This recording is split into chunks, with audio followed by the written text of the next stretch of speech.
नमस्कार साथियों, मैं योगेश मेहरिया आपके अपने यूट्यूब चैनल मेहरिया क्लासेस पर आप सभी लोगों का तहे दिल से हार्दिक अभिनंदन करता हूं।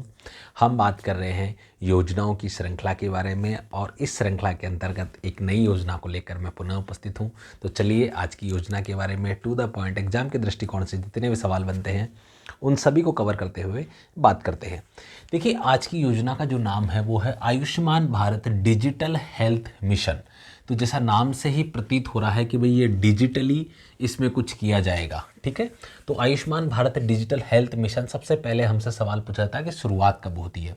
तो देखिए, इसकी शुरुआत या शुभारंभ जो है 27 सितंबर 2021 को माननीय प्रधानमंत्री महोदय के द्वारा इस योजना का शुभारंभ किया गया था।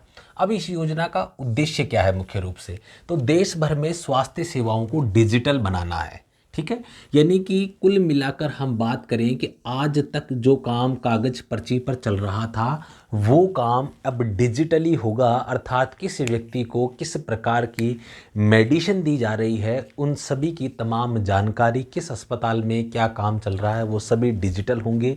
कोई नई खोज होगी तो उसका समाधान क्या है, किसी बीमारी का कोई समाधान निकला है, कोई नई खोज हुई है, कोई वैक्सीन बनाई गई है, तो वो सभी आपको तुरंत प्रभाव से अवेलेबल होगी, डिजिटली होगी।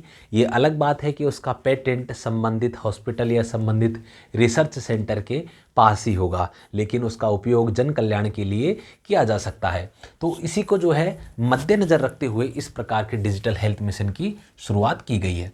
तो चलिए अब इसके मुख्यतः विशेष बात क्या क्या है उनकी हम बात कर लेते हैं। विशेष पॉइंट, प्रत्येक नागरिक को डिजिटल स्वास्थ्य आईडी उपलब्ध करवाई जाएगी। ठीक है, डिजिटल स्वास्थ्य आईडी मतलब जैसे वर्तमान में हमारे पास आधार कार्ड होता है, हमारे पास एटीएम होता है, हमारे पास ड्राइविंग लाइसेंस होता है। तो जब आप वर्तमान में आपके पास एक एटीएम होता है उसमें एक चिप होती है, या ड्राइविंग लाइसेंस होता है उसमें भी वर्तमान में नया ड्राइविंग लाइसेंस द्वारा उसमें एक चिप होती है। तो इस प्रकार से एक डिजिटल स्वास्थ्य आईडी जो है उपलब्ध करवाई जाएगी और उसमें हमारे से संबंधित तमाम जानकारी उसमें संग्रहित होगी, उसमें सेव की जाएगी। यानी कि हमारा नाम, हमारा फादर्स नेम, ये तो बेसिक चीज़ें हो गई। स्वास्थ्य से संबंधित यदि हम बात करें, हमारा ब्लड ग्रुप क्या है, हमें किस प्रकार की बीमारियां हैं, हमें शुगर है, डायबिटीज़ है, मतलब जो भी चीज़ें हैं, अन्य जो चीज़ें हैं, किसी को हार्ट का पेशेंट हो सकता है, किसी को जो है लकवा आ सकता है, जिसकी मेडिसिन जो चल रही हैं उसका जो ट्रीटमेंट चल रहा है, किस हॉस्पिटल से चल रहा है, किस डॉक्टर के द्वारा उस चीज़ का ट्रीटमेंट चल रहा है। तो ये तमाम जानकारियाँ जो है एक व्यक्ति की डिजिटल आईडी के रूप में स्टोर की जाएंगी। तो in case of any emergency उसकी डिजिटल आईडी का जो है उपयोग करके आकस्मिक किसी दुर्घटना के समय भी जो है उसको बचाया जा सकता है। क्योंकि आपको पता है कि ऐसी सिचुएशन के अंदर वर्तमान में बहुत सारे टेस्ट करने पड़ते हैं, ब्लड टेस्ट करना पड़ता है, तभी आप उसका जो ब्लड चढ़ा सकते हैं। तो पहले से अगर हमारे पास इस प्रकार की जानकारी होगी तो बड़ा आसान होगा किसी भी व्यक्ति का इलाज करना। चलिए आगे हम बात करें, डिजिटल स्वास्थ्य आईडी है वो कितने अंकों की होगी, तो आपको याद रखना है ये 14 अंकीय होगी। और आपका जो आधार कार्ड है वो कितना अंकीय होता है, तो आधार कार्ड आपका जो है वो 12 अंकीय होता है।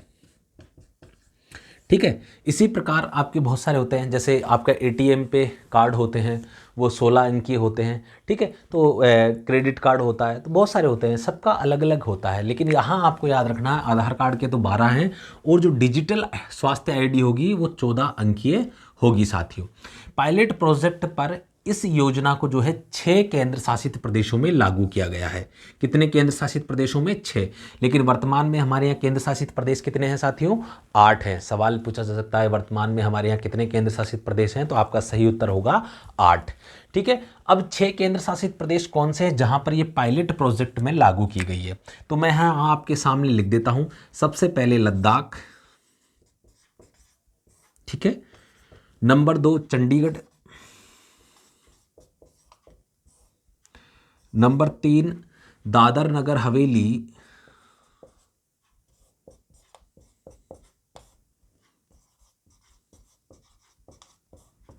दमन व दीव,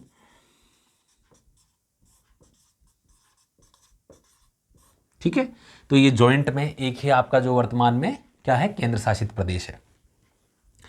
अगला जो है नंबर 4 लक्षद्वीप है,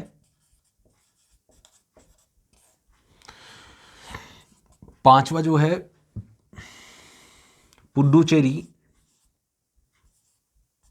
पुद्दुचेरी, पहले पुद्दुचेरी, पुद्दुचेरी, पांडिचेरी जिसको कहते थे पहले, और छठा है आपका अंडमान निकोबार द्वीप समूह।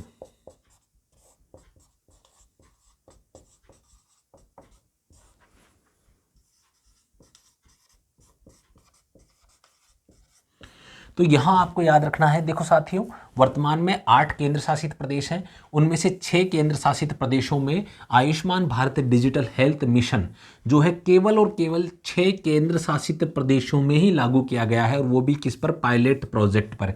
यानी कि अगर आपसे राज्य पूछ लेता है तो आपको याद रखना है किसी भी राज्य को पायलट प्रोजेक्ट के रूप में यहाँ पर जो है शामिल नहीं किया गया है, और ना ही किसी जिले को। ठीक है, तो यहाँ पर जो केंद्र शासित प्रदेश हैं और उनके जो जिले हैं उन्हीं को शामिल किया गया है। तो यहाँ पर 6 केंद्र शासित प्रदेश हैं। अब सवाल बनता है कौन से 2 नहीं हैं, तो आपको याद रखना है जो 2 नहीं हैं वो कौन कौन से हैं। एक तो आपका जम्मू एंड कश्मीर व दिल्ली।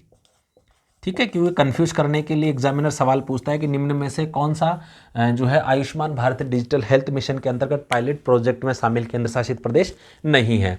तो आपका दिल्ली नहीं है, और कौन सा नहीं है, जम्मू कश्मीर। ठीक है, तो जम्मू कश्मीर और दिल्ली नहीं है। आप इन 2 को याद रख लेंगे तो बाकी 6 आपको अपने आप याद रह जाएंगे कि भाई ये 2 नहीं है, बस आप इनको याद रख लीजिए। बाकी 6 ऑटोमेटिकली, आपको पता है टोटल 8 है, उनमें से 6 बच जाते हैं, तो 6 के 6 आपको नाम याद रखने की आवश्यकता नहीं पड़ेगी, क्योंकि कौन से 2 नहीं है, दिल्ली और आपका जम्मू कश्मीर इसके अंतर्गत शामिल नहीं है। सबसे इंपॉर्टेंट बात, देश भर के अस्पतालों को डिजिटल स्वास्थ्य समाधानों को एक दूसरे से जोड़ा जाएगा।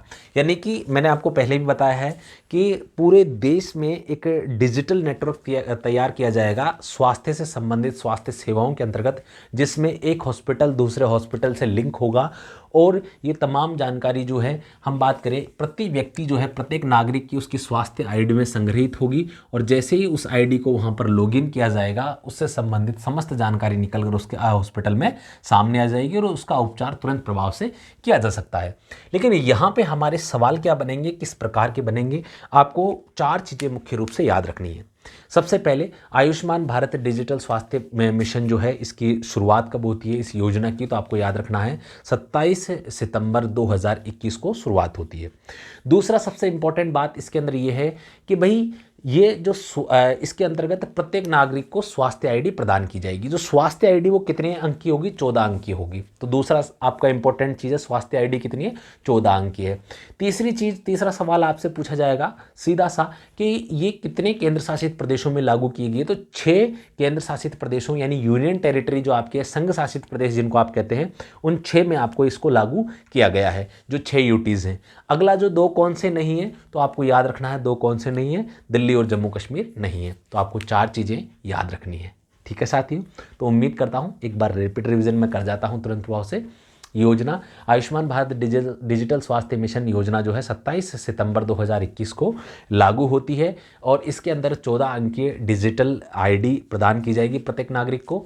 6 केंद्र शासित प्रदेशों में ये पायलट प्रोजेक्ट पर लागू है, 2 में नहीं है, दिल्ली और जम्मू कश्मीर में इस योजना को वर्तमान में लागू अभी नहीं किया गया है। बाद में इस योजना का विस्तार किया जाएगा संपूर्ण भारत में, तो उसकी तिथि जो है केंद्र सरकार अलग से प्रकाशित करेगी, क्योंकि पायलट प्रोजेक्ट का अर्थ ये होता है साथियों, अगर ये सफल रहा, अगर ये जो प्रोजेक्ट है केंद्र सरकार का पायलट प्रोजेक्ट पर ही होता है कि ये भी इसकी एक तरीके से हम कह सकते हैं टेस्टिंग चल रही है, अगर ये सफल रहा तो ये संपूर्ण भारत में लागू किया जाएगा। तो चलिए इसी के साथ मैं आप सभी से विदा लेता हूं, एक नई योजना के साथ पुनः उपस्थित होऊंगा। तब तक के लिए जय हिंद, जय भारत मेरे साथियों।